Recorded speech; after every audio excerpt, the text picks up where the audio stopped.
Right. Happy Easter to all. Let me start off with for those who, are religious or just spiritual in some way. Happy Easter to everybody. Um, Decent race, Saudi Arabia, Jeddah circuit in 25. Not the best race by any means, but a decent race. I can't really complain. Um, Superb, superb. That's the only word I can use for Piastri's performance today. And I don't just mean the win. I mean the start, how he positioned the car on the inside. I think he did push Max wide a little bit, but that's fine. And that's what Max would have done as well, and perfectly within the rules. Um, Excellent drive, kept his head cool, calm, collected. Um, Basically, just didn't put a foot wrong. I'm very impressed. Very, very impressed. I said in the last video that I think he is Lando's biggest World Drivers' Champion threat, not Verstappen. If after Spain with the wing change, the Red Bull improves, and if maybe Mercedes or Ferrari step up, that situation can change, of course, over the rest of the year. But for now, there's no doubt that the biggest threat to Norris's championship is Piastri. He's on form, he's on fire mentally, and you can clearly see that he's motivated and committed.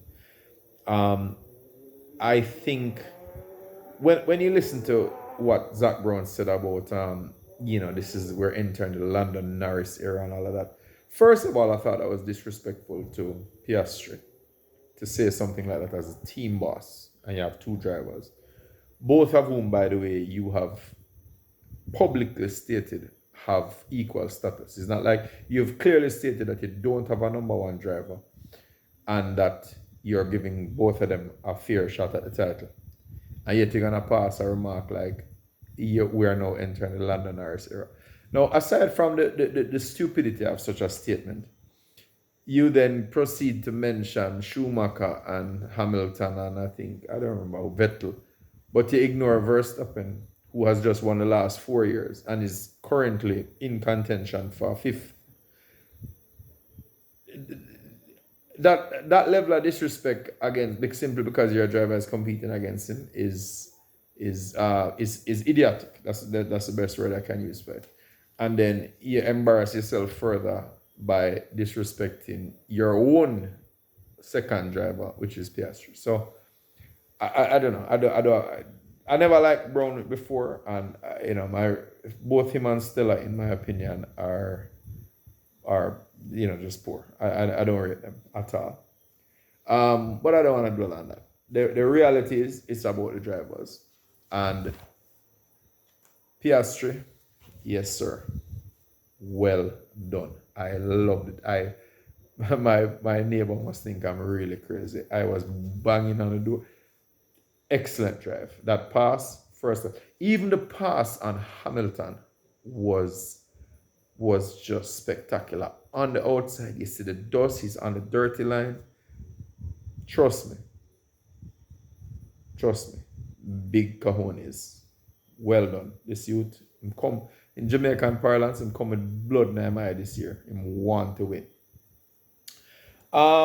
Norris recovered well, drove very well, but ultimately the mistakes that he's been making, the cost of them is adding up, and you're seeing it here. So at the end, he just makes mistake after mistake after mistake, and even though his driving is excellent, he's a fast driver. Ultimately, I actually think he's faster overlap than Piastri, but he just mentally isn't there. He lacks the concentration. He lacks the ability when the pressure is on to compartmentalize it and focus on the task at hand.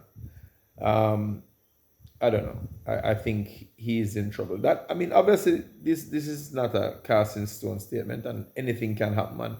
As I said, he's very fast. So the right circumstances will certainly see him back in the winner's circle. But I'm just, I think he's weak mentally.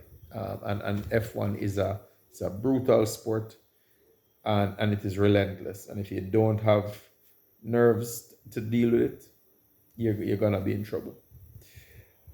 Verstappen, again, superb. You know, he's really just wringing the neck out of that car, getting everything out of it.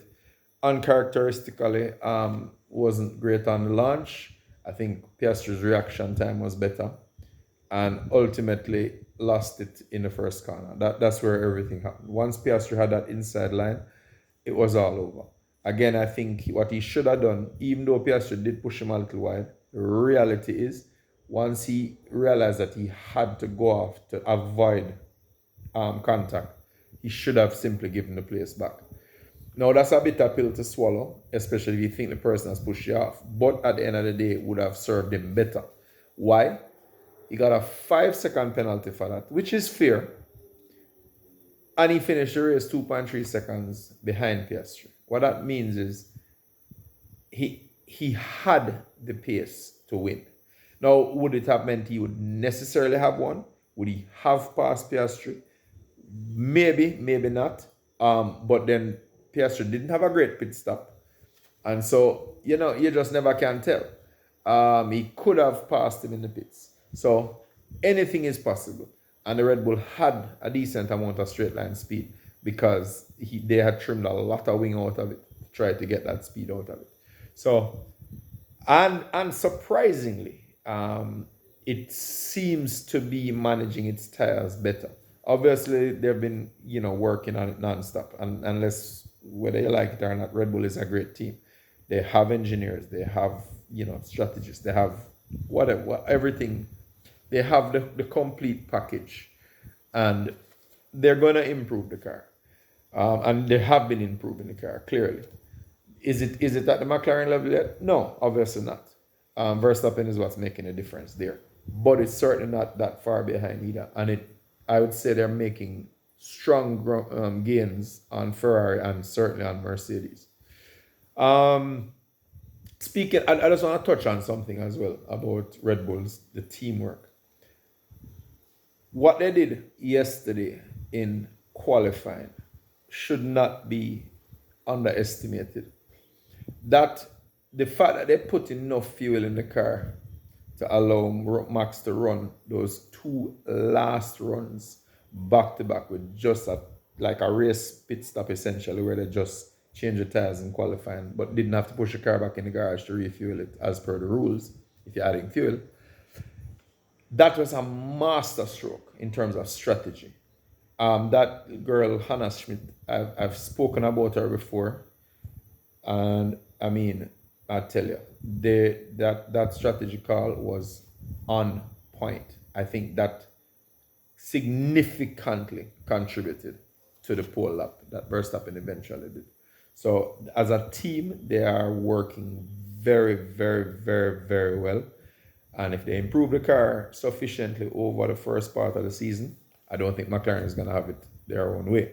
However, let's not forget, McLaren can also improve. So, it remains to be seen. I'm actually reading from notes this time. Not major notes, because I've already said I'm going to try and keep these videos a little shorter this year and kind of just be a little more random with the format. Leclerc and Ferrari. My Verstappen won driver of the day. Sounds nice, but ultimately he moved from pole to second. So I don't see that as an achievement. You might balance that out by saying he's getting the best out of his car, and he is, and his car isn't necessarily a first or second place car, which it is not. So I give credit to him, as I said before, at the risk of repeating myself. He is absolutely extracting, like 110% from the car. However, I would argue that Leclerc was a more deserving driver of the day, because the Ferrari is also not a great car, and Leclerc is really driving well. I mean, he's really made some good solid runs lately. Um, I think the team is very, very, very glad that they have him there because Hamilton is just, I don't know what, I don't want to come across as bashing him because that's not my intention. But because I do it, I'm on record as saying I'm not a fan of him as an individual. But as a driver, you can't argue. I mean, he's a 7-time world champion. What is he doing? What is he doing?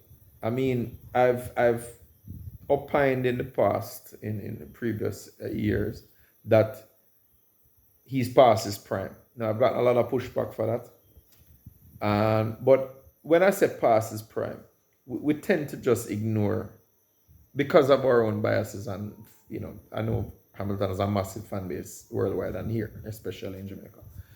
Um, you can't help but feel that he's lost his edge. Not to the point where he shouldn't be racing. That's obviously not the case. But is he going to be at that nth degree, at that limit, at the tip of the spear competitive in a season like this where literally the gap between first and fifth is like, in qualifying is like a tenth. And the gaps between first and third is like hundreds. Is Hamilton going to be able to push to that nth degree, to that limit, to make that difference? I don't think so. I don't see it. Again, time is the master of all things, and time will tell if he gets to grips with the Ferrari, or if Ferrari can come to grips with him and his style and how they need to change the car for him. But I don't know. I'm not seeing it. I could be wrong. We'll see. Mercedes. Now, I've been singing Mercedes praise from the start of the year. I've said with some conviction that they're second fastest car. I'm not ready to throw that out the window yet. However, what I will say is that even though they have made massive changes and improvements, there's one crucial area that clearly has carried over from the previous cars. And that is when the track surface is hot, they're nowhere. Or not nowhere, but nowhere relative to when it's cool. You can clearly see here that they were struggling. And the track was hot. I think the track was like 37 degrees, something like that. They're just not competitive. The tires kind of go much, much quicker. Having said that, Russell's still driving solidly, and Antonelli, wow, I mean, this rookie is I think of the lot, he is the one to watch. I do like Bortoleto, but let's face reality, he's the Sauber. He is not gonna show anything in the Sauber. So we'll have to wait on him to get something better before we'll see anything representative of what he's capable of, considering that he is the current F2 champion. But Antonelli is really, really deeply impressive. I think Beerman and Hajar are there as well. I'd like to think Bartoletto would be there if he had a better car. Doan, yeah, I see Flavio giving Doan the boot sooner than later. What would I say? Both Williams in the points. Fantastic result. Coming on leaps and bounds. Sainz finally, seeming to be moving up the ladder. Expected. Sainz is a good driver. Let's be real. So I think it's just a matter of time for him to adjust to the car and start to produce results. And hopefully this is the start of that. Very good drive from him and Albon as always. I'm a big fan of Albon. So I think there's scope for them there. What would I say? Hajar, I already mentioned him. I thought his performance was great. In the points again, solid drive. Good youth, have sense, have him head on his shoulder. Maybe a little emotional, but that if you use that as a motivation, then nothing is wrong with that. Duan, as I said, Bartoletto, nowhere. Has lost the plot this time around. Don't know what happened. Don't know if it's a temperature related thing like what happened with Mercedes, but Behrman and Ocon were not able to shine. Um, Stake Aston Martin. I don't think I need to say anything about them. No. In terms of Aston Martin, I think there's no doubt that just biding their time. In fact, I think what may have happened is they just used all of their budget in its entirety to put towards the 26 car, and so they just resign themselves to the fact that this year, is a dead year. Stake might also be just doing the same thing until Audi comes on board. So we don't know what's happening behind the scenes, of course, but the absolute lack of performance from both of them does suggest that. Yuki and Gasly, both of them have really driven well this year. I think that was definitely a racing incident. I think Gasly basically was just turning in as he normally would, and Yuki just didn't have any space to go anywhere because the wall is there. I think it's a weird chicane. It does narrow a bit. It's probably not the best layout, and just two can't go into one there. I would call that a racing incident, and I think the stewards recognize that's not anyone's fault. But it's unfortunate because Yuki really was showing signs of improvement, and this would have been a good confidence builder if he had come up in the points again, and certainly from a Red Bull perspective, they need it. But it is what it is. That's the nature of racing, So we'll see. Yeah, that's about it. I think, as I said, it was a decent race. Piastri looking strong in the championship. We'll see. We'll see. Let's see where it goes. I think it will be very interesting when we hit European home style for the teams, and some upgrades and some rule changes take effect. To what extent that will upset the order? Time is the master. Till next time.